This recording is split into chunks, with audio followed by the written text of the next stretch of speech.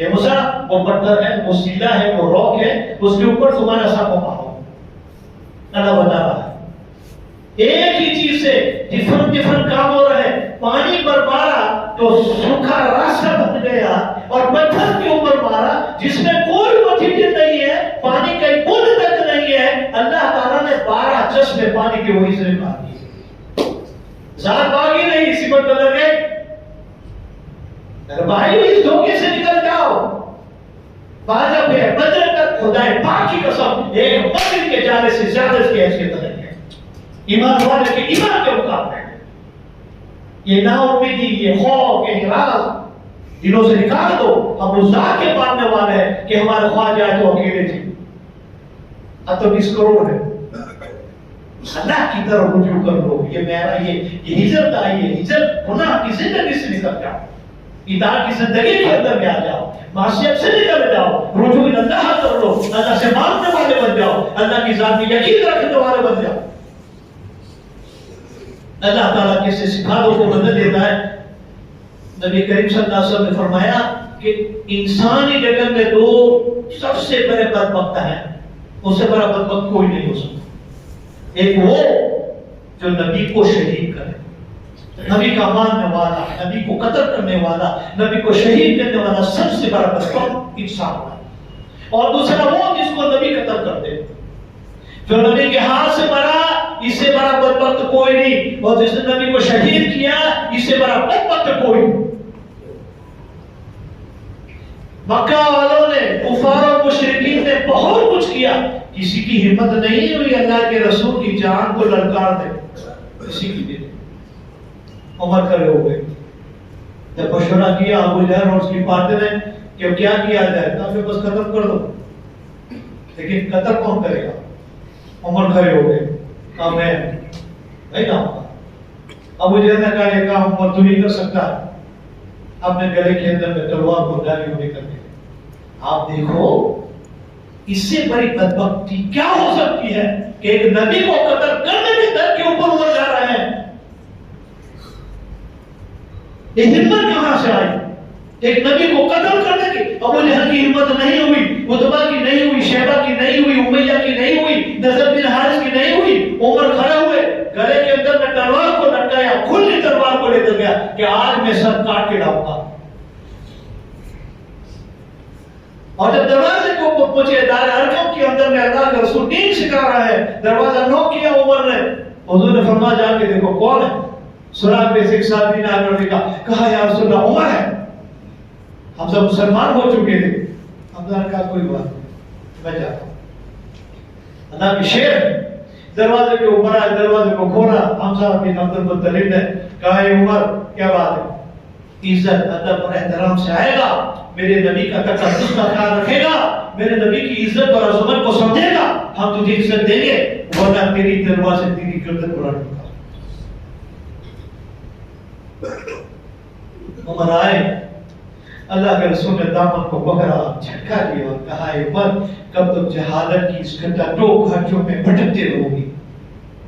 कहा या रसूल अल्लाह, मैं तो सर कदम लेने करने आया था, मैं तो आपको कत्ल करने आया था, लेकिन आपका गुनाह पड़ गया, मुझे भी कलमा पढ़ा दो, मेरा दिल बदल गया। अब देखो मेरे भाई, बात में खत्म हो गया ना, बच चुका है।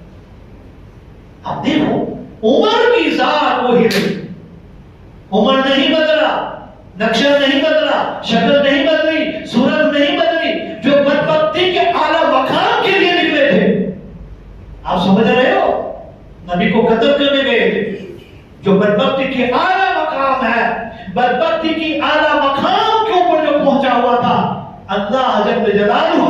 हमारे नबी करीम सल्लल्लाहु अलैहि वसल्लम की एक नजर मुबारक ने मकाम नबूवत पर पहुंचा दिया।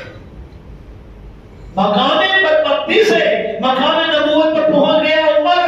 हुजूर फरमाते हैं उमर, अगर मेरे बाद नबूवत होती लखाना उमर तो नबी बनता।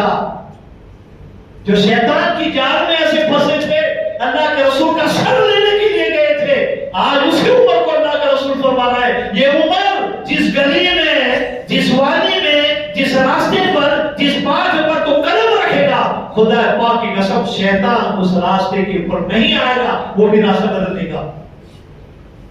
शैतान की मदद नहीं होगी।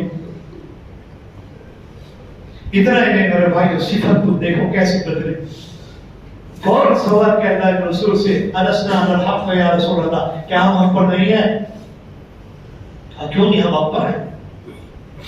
ये उमर तो ये सवाल क्यों पूछता है?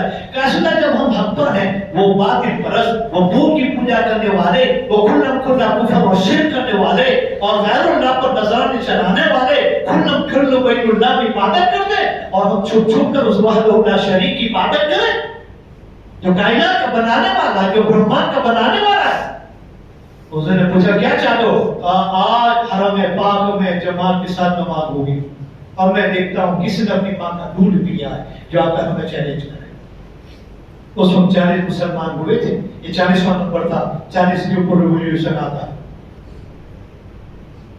बस उमर जवान को लेकर निकले, इस तरफ है, इस तरफ है। एक लाइन में हमजा है, दूसरी लाइन में उमर है, बीच में अल्लाह का रसूल जन्नत का दुल्हा। और अबू जहल जब दूर से देखता है, वो इंतजार में था कि उमर असर लेकर आएगा, लेकिन क्या हुआ? उमर तो 40 को लेकर आ रहा है, गले में तलवार भरी हुई है और चाल के अंदर में बदल आ गया है, आंखों में खुमार आ गया है। ये ईमान का खुमार था और मेरे और आपके हमारे नबी की नजर का वो असर था। अबू जहल ने कहा उमर बदल गया, जिस जोश और करार से गया था आज उमर वो नहीं रहा। अबू जहल ने देखा कि अब यहाँ बैठने में फायदा नहीं है, वो भी चुप दबाकर भाग गया और पहली बार हरम के अंदर में तवाफ हुआ और अल्लाह की इबादत हुई, खुली हुई। अल्लाह ने पूरा कंडीशन को चेंज कर दिया, उमर बाकी रहा, सिफत बदल गई। इतना ही नहीं मेरे भाइयों, सबने छुप छुप की हिजरत की, और उमर की जब हिजरत की बारी आई, छोटी हिजरत नहीं की। रिवायतों में आया हरम पाक में आए, तवाफ किया और चोटी पर चढ़े और ऐलान किया, जो मुझे जानते हैं वो जानते हैं, जो नहीं जानते वो जान ले, मैं उमर इब्न खत्ताब हूँ, मैं खत्ताब का बेटा हूँ, मैं हिजरत के लिए जा रहा हूँ। अगर कोई ये चाहे कि उसकी माँ उस पर रोए, उसकी औरत बेवा बने, उसके बच्चे यतीम बने, फदकी यानी में वराए हाज़िर वाली, हरम पाक के पीछे जो वादी है, जो वैली है, वहां आकर मेरी मुलाकात करें। मैं देखता हूं किसी ने उसकी मां का दूध दिया है, जो हुजूर को चैलेंज करने वाला था, आज उनको चैलेंज कर रहे, आ जाओ। रिवायत में तीन रात उमर सुवानी में रहे, सराने के ऊपर तलवार रखी है, दाएं बाएं तरकश और तीर रखे हुए, किसी की मां का लाल नहीं आया जो उमर को चैलेंज करने के लिए आए। मक्का के कमजोरों को, बेवाओं को, औरतों को, बच्चों को, बूढ़ों को, बीमारों को पता चला कि उमर 3 दिन से वहां इंतजार में, अभी तक कोई मां का लाल नहीं आया। सब वहां पर जमा हो गए। एक जमात ऊपर लेकर निकला था दारे अरकुम शहर में, भारत में खुद अल्लाह की इबादत के लिए। आज दूसरी जमात को लेकर जा रहा है मक्का मुकर्रमा से मदीना मुनव्वरा, पूरे कमजोरों को लेकर आया। सरकार मदनी अलैहिस्सलाम के दरबार में लाकर उनको फरमा दिया, या रसूल अल्लाह, ये आपके मुहाजिरीन है, इनको लेकर मैं आया। जब उनका विसार हुआ, इब्न मसूद रोने लगा और कहा, उमर तेरा इस्लाम के लिए ताकत थी, ये उमर तेरी हिजरत गरीब और कमजोरों के लिए पुष्टपनाई थी, ये उमर तेरी हुकूमत और खिलाफत उमर पर रहमत थी। अजलती मरा अंतलीद मिस्ल उमर, कयामत तक के लिए और आजिल हो गए उमर तेरे जैसे जन्नत से। तो अल्लाह की वो जात है मेरे भाइयों, उस जात के हम मानने वाले। हिजरत यही हमें बताती है कि हमारी इस दुनिया की नफसानियत की जो जिंदगी है, इससे निकल जाओ, अल्लाह की तरफ रुजू फरमा लो, फिर आप देखो अल्लाह ताला हालात को कैसे बदलेगा। अल्लाह मुझे आपको सबको उनकी तौफीक नसीब फरमाए। हजर में जो लेखा थे जिनका इंतकाल हो गया है, उनके लिए भी दुआ करें, अल्लाह ताला उनको गनी के रब्बत बनाए, अल्लाह अपने दर्जा को बुलंद करे, अल्लाह ताला तमाम उनकी मंजिलें आसान फरमाए और उनके रिश्तेदारों को अल्लाह सबसे जमीन नसीब फरमाए।